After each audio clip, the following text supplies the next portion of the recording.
ഇത് മാസ് മോട്ടോഴ്സിൽ നിന്നാണ്. നമ്മുടെ ഹീറോ മാസ്റ്റർ എഡ്ജ് വണ്ടി ജനറൽ സർവീസായിട്ട് കയറിയിട്ടുണ്ട്. അപ്പോൾ ജനറൽ സർവീസിൻ്റെ ഭാഗമായിട്ട് നമ്മൾ അതിൻ്റെ ബാക്ക് ബ്രേക്കും ക്ലച്ചൊക്കെ അഴിച്ച് ക്ലീൻ ചെയ്യണം കേട്ടോ. അപ്പോൾ നിലവിൽ ബ്രേക്ക് ലൈൻഡർ നമ്മൾ നോക്കുമ്പോൾ അത്യാവശ്യം കമ്പനി ലൈൻഡറൊക്കെ കിടക്കുന്നത് നമുക്കൊന്ന് ക്ലീൻ ചെയ്ത് കയറ്റിയാൽ മതി, വേറെ പ്രോബ്ലമൊന്നുമില്ല. പിന്നെ അതേപോലെ തന്നെ ക്ലച്ചിൻ്റെ ഭാഗം നമ്മളൊന്ന് ചെക്ക് ചെയ്യാൻ വേണ്ടിയിട്ട് അഴിച്ചിട്ടുണ്ട്. അപ്പോൾ നിലവിൽ നമുക്ക് അതിൻ്റെ ഈ ക്രാങ്കിൻ്റെ സൈഡിൽ ഒലിസിൽ ലീക്ക് ഉണ്ട്. അപ്പോൾ അത് കൈയോടെ നമുക്കൊന്ന് മാറ്റിയിടാം. പിന്നെ അതിനകത്ത് ഒരു വീല് കംപ്ലൈൻ്റ് ഉണ്ട്. അതായത് ഇത് വേരിയേറ്റർ ബോഡിയാണ്. അതായത് അതിൻ്റെ ഉള്ളിൽ 6 റോളറും കാര്യങ്ങളൊക്കെ വന്നാണ്. അപ്പോൾ ശരിക്കും പറഞ്ഞാൽ അതിൻ്റെ ഈ വീലിൻ്റെ ഈ പോസ്റ്റ് ഡ്രൈവ് ഉണ്ടോ അത് ഇത്ര ഓവലായിട്ടുണ്ട്. അപ്പോൾ അതുകൊണ്ട് തന്നെ നമുക്ക് ആ ക്ലച്ചിൻ്റെ സൈഡിൽ നമുക്കൊരു മുഴക്ക സൗണ്ട് വന്ന അതിൻ്റെയാണ്. അപ്പോൾ നമുക്ക് ചെയ്യേണ്ടതെന്ന് പറഞ്ഞാൽ ഈ അലുമിനിയം വീലും മാറ്റാം, ഈ പോസ്റ്റ് ഡ്രൈവും മാറ്റിയിടാം. അപ്പോൾ ആ ഭാഗം അവിടെ അങ്ങോട്ട് ആ കംപ്ലൈൻറ്റ് അവിടെ അങ്ങോട്ട് തീർന്നു പോകുള്ളൂ, വേറെ പ്രോബ്ലം ഇല്ല.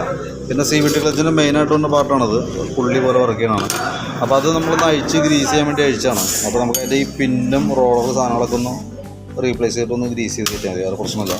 അതേപോലെ തന്നെ ക്ലച്ച് ഔട്ടർ ഒന്ന് ക്ലീൻ ചെയ്ത് തരാം. നിലവിൽ ക്ലച്ചിനകത്ത് വേറെ പ്രോബ്ലം ഒന്നുമില്ല കേട്ടോ. കാരണം നിലവിൽ ആ വീല് മാത്രമാണ് പ്രശ്നമുള്ളൂ. പിന്നെ ബെൽറ്റൊക്കെ ചെറിയൊരു ക്രാക്ക് പൊട്ടൽ പോലെ തുടങ്ങിയിട്ടുണ്ട്. പക്ഷെ നമുക്ക് ഇപ്പോൾ അത് മാറ്റേണ്ട ആവശ്യമില്ല, പരമാവധി ഉപയോഗിക്കാം. പിന്നെ അതേപോലെ തന്നെ നമുക്ക് അതിൻ്റെ എൻജിൻ ഹെഡിൻ്റെ ഭാഗത്തൊക്കെ വരുമ്പോൾ വേറെ പറയത്തൊക്കെ വേറെ കംപ്ലൈൻ്റ് ഒന്നുമില്ല, ഓയിൽ ലീക്ക് കാര്യങ്ങളോ ഒന്നുമില്ല. ഫ്രണ്ട് ബ്രേക്കിൻ്റെ അതായാലും നമ്മളിപ്പോൾ ബാക്ക് വീൽ അഴിച്ചുകൊണ്ടാണ് ഫ്രണ്ട് കൂടി നമ്മളൊന്ന് അഴിച്ച് ക്ലീൻ ചെയ്തിട്ട് ബ്രേക്ക് ക്യാമൊക്കെ ഒന്ന് ഗ്രീസിങ് നടത്തുള്ളൂ. പിന്നെ അതേപോലെ ബാറ്ററിയുടെ ഭാഗം നമ്മളൊന്ന് ചെക്ക് ചെയ്യുന്നുണ്ട്. ബാറ്ററി നമുക്ക് ഇതിപ്പോൾ ഇരിക്കുന്നത് ആമറോണിൻ്റെ ബാറ്ററിയാണ് ഇരിക്കുന്നത്. 2022 മോഡൽ 2022 മോഡൽ കേട്ടോ.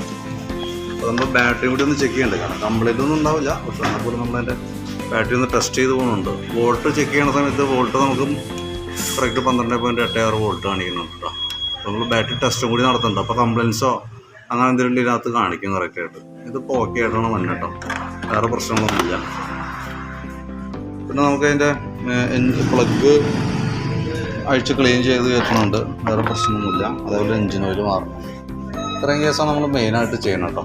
അപ്പോൾ ഞാൻ അതിൻ്റെ ഏകദേശം ഒരു എസ്റ്റിമേറ്റ് ആക്കിയിട്ട് അതിൻ്റെ ഡീറ്റെയിൽസ് ഒന്ന് വാട്സപ്പിലേക്ക് ഇടാം. അതായത് എസ്റ്റിമേറ്റ് എമൗണ്ട് എത്ര വരുന്നത് നമുക്ക് ഏകദേശം ഒരു ധാരണമാണല്ലോ. അപ്പോൾ അത് കണക്കാക്കിയിട്ട് ഞാൻ അതിൻ്റെ ഒരു എസ്റ്റിമേറ്റ് ഇട്ടേക്കാം. നമുക്ക് മാറ്റേണ്ട ഐറ്റം എന്ന് പറഞ്ഞാൽ ഒന്ന് എൻജിൻ ഓയിൽ, അതിൻ്റെ ഓയിൽ ബോട്ട് വാഷ് ഓറിക്കും കാര്യങ്ങളൊക്കെ മാറ്റാം. അതേപോലെ തന്നെ ക്ലച്ചിനകത്ത് വരുമ്പോഴത്തേക്കും ഈ വീല് മാറ്റാം, ഈ ബോസ് ഡ്രൈവ് മാറ്റാം, ഇവിടുത്തെ ഓയിൽ സീല് മാറ്റാം. പിന്നെ ഈ കാണുന്ന പിന്നുകൾ വലിയ കോസ്റ്റ്ലി ഒന്നുമല്ല, പക്ഷേ അത് കൈയോടെ മാറ്റിയിട്ടില്ലെങ്കിൽ പിന്നീട് നമുക്ക് വലിയ ചിലവ് വരും.